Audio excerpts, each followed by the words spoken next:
خلاص خلصنا المسخرة. وفاء عامر على الصيع بتوع التوك توك، على البطاطس والبتنجان والمسخرة اللي انتم مدورين البلد فيها ديت.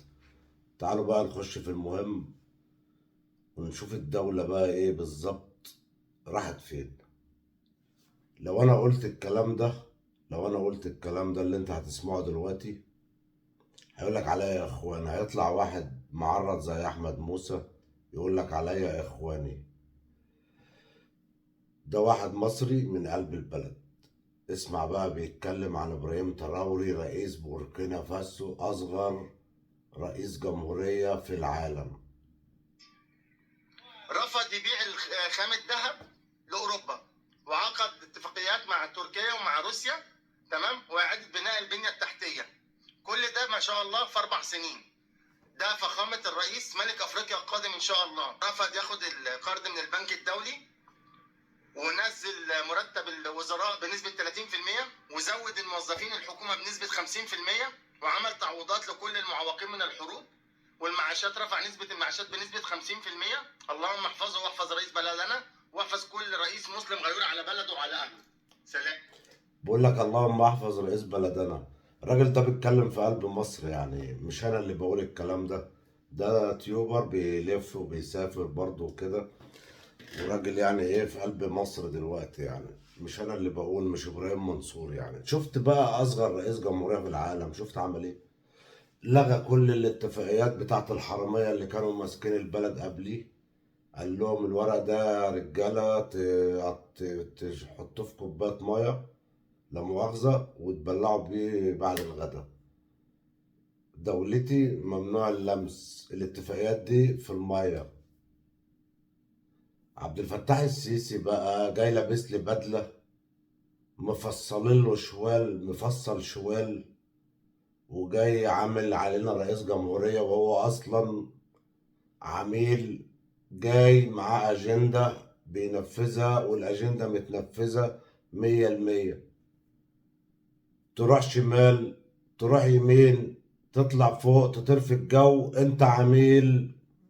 وانت شريك نتنياهو في قفل المعبر، علشان انت ما بتحبش الاخوان ولا حماس ولا غيره، وانت عايز تضيق الخناق على حماس وعلى المقاومة، عشان انت بتخاف، لان العينات دي هي اللي بتكشف الخونة اللي زيك انت وابن سلمان وابن زايد مش عايز اخش في حاجات تانية. دول معروفين شياطين العرب وممولين الآلة الحربية ضد أطفال غزة، ابن زايد وابن سلمان وقطر ابن موزة.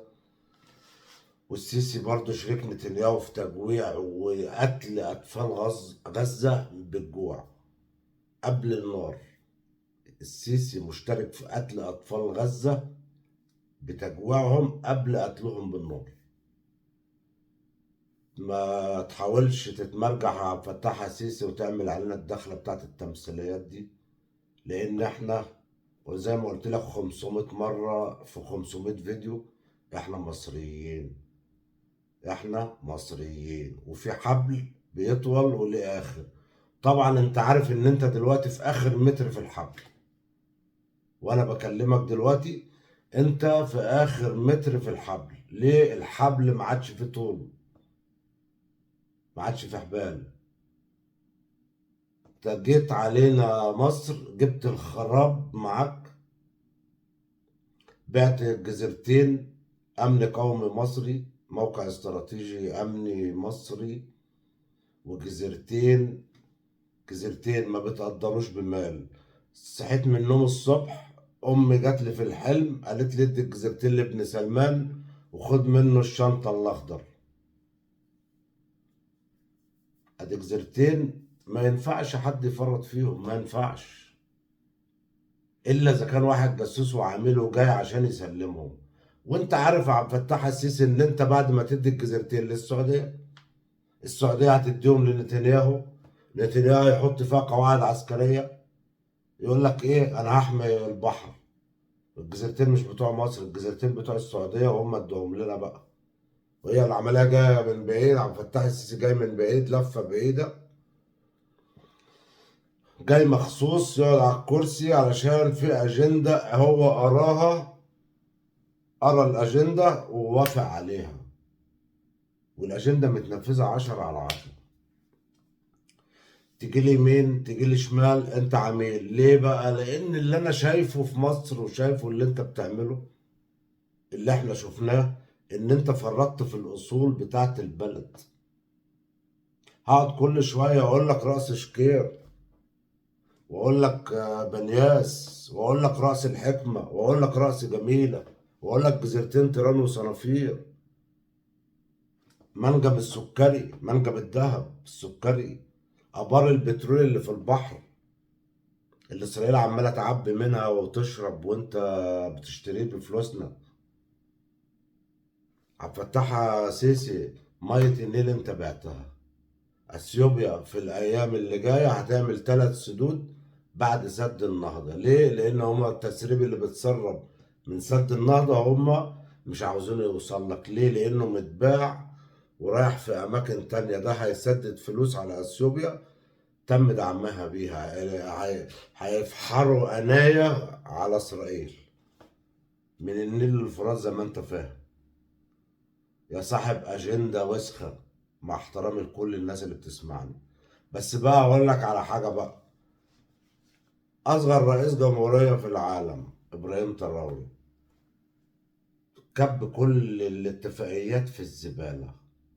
بلده صفاها من الخونة، مفيش بيع، مفيش لا فرنسا ولا ما حدش ليه عندنا حاجة. كب ده كله في الزبالة. احنا برضو نفس الموضوع، هنكبك في الزبالة، وهنكب مصطفى مدبولي وكامل الوزير الحرامي بتاع السكة الحديد اللي اتسرق 5 كيلو كابلات اللي هم بيشتغلوا على تشغيل القطارات الكهربائية، القطارات البتنجانية بتاعت مصطفى كامل. كامل الوزير حلوة والله، تليق عليك مصطفى كامل. انت تنفع مغني، مش كامل الوزير، انت تبقى مصطفى كامل. 5 كيلو طول كابلات اتسرقت، اللي هي بتشغل القطارات بتاعتك بتاعت البطيخ ديت اللي انت بتقول عليها مونوريل وتريبيل. 5 كيلو اتسرقوا. تقدر تقول لي يا كامل يا وزير يا حرامي يا طالع من بيئة كلها كده شمال، 5 كيلو كابلات تمنهم 150,000 دولار. اضرب في مصري تعبي بيت زي اللي انا قاعد فيه ده كده لحد السقف فلوس اتسرق. هل اللي سرق ال5 كيلو دول عيل سواق توك توك؟ 5 كيلو، 5 كيلو مش 5 كيلو وزن، 5 كيلو متر اتسرقوا. تقنعني ان عيل معدي بتوك توك لقى 5 كيلو متر كابلات على طول 5 كيلو متر، قطعهم وحطهم في التوك توك ومشي؟ مستحيل. ده شغلك انت يا كامل يا وزير. ال150,000 دولار بتوع ال5 كيلو دول انا مسجلهم لك ولازقهم في الصورة بتاعتك. وكل اللي انت بتعمله انا مسجله لك ولازقه في الصورة بتاعتك يا كامل يا وزير. ليه؟ لان انت دلوقتي في اخر متر في الحبل اللي احنا طولناه. فهيجي وقت حساب. عشان هيجي وقت حساب لازم يبقى فيه تفريدة بأسماء البيئة الواطية اللي كانت بتدير البلد وبتسرق فيها. أفقرت وجوعت وقمعت الشعب كما قال العندليب الأسود.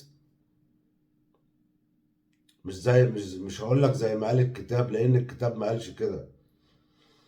واخد بالك يا مصطفى كامل، قصدي يا كامل يا وزير؟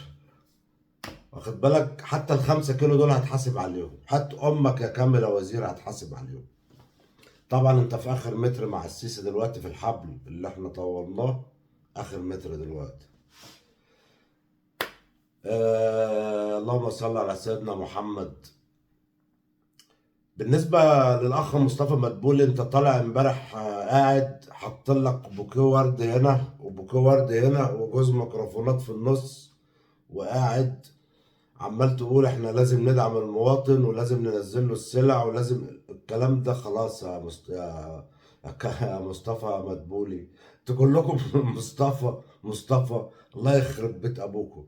ايه حكايه مصطفى معاكم؟ وسبحان الله كل اللي يجي يشتغل في الحكومه اسمه مصطفى حرامي. مصطفى مدبولي، انت طالع امبارح عمال هننزل السلع وهنعمل ونسوي وبتاع والكلام ده. الكلام ده كان من زمان، كان المفروض من 15 سنه. بس انت دلوقتي عارف ان انت في اخر متر في الحبل مع السيسي، وطالع عمال ايه تكذب برضه نفس الكذب اللي انت بقالك 15 سنة بتكذبه، وطالع عمال تعمل لنا الجلاشة، وكل ده يا رجالة كلام فاضي. اجواء الحرب اللي انتم عايشيننا فيها دي احنا لا هنحارب، ولا حد من مصلحته يحارب مصر ولا الكلام ده. ليه؟ لان اللي عاوز حاجة خدها. الجزر شكرا، مية النيل شكرا، المدن خدها ابن زايد وخدها ابن سلمان، وكان الله بالسر العليم، والأصول اتباعت، والموانئ المصرية خدتها الخليج بعائد 15% من الأرباح. طبعا ال 15% اللي هيجوا من الأرباح في الموانئ هتصرفوهم على الحراسات اللي بتمشي وراكوا، والجزم اللي بيلبسها السيس عشان ترفعوا من على الأرض شوية بس. اما الشعب يلحس تراب، ياكل طين، يولع بجاز. انتوا مالكوا انتوا؟ بس يا رجاله ما تزعلوش مننا، وقت ما هنيجي نجيبكم من بيوتكم كلكم واحد واحد، اصل هتيجوا من بيوتكم، يعني هتيجوا من بيوتكم. ليه؟ انتوا في دولة بعتوها، والبيع كله باطل. في شعب افقرتوه، جوعتوه واقمعتوه وقهرتوه واخفتوه قسريا. هتروحوا فين؟ انتوا هتروحوا فين؟ بص في عينيا كده عبد الفتاح السيسي، بايظه من اللحام، بتاع اللحام، انا لحام مراكب وكده. بس بص كده في عيني كده، علشان العين ديت تفتكرها لما تبقى واقف في القفص واجي لك اقف لك كده. اصل انا لازم احضر المحاكمه بتاعتك، ده انا لازم واجي اقف جنبك في القفص كده واقول لك الحمد لله على السلامه. احكي لنا بقى الحلم اللي انت حلمته معانا في ال 15 سنه، والقصور دي جبت فلوسها منين يا عميل؟ يا عميل يا اللي جاي تنفذ اجنده. القصور اللي انت بنيتها والمسروقات ديت والفلوس والثروات اللي انت مهربها بره، وعامل سبير بره، استبن وقت تخلع في استبن بره، كل الهيلمانات ديت منين؟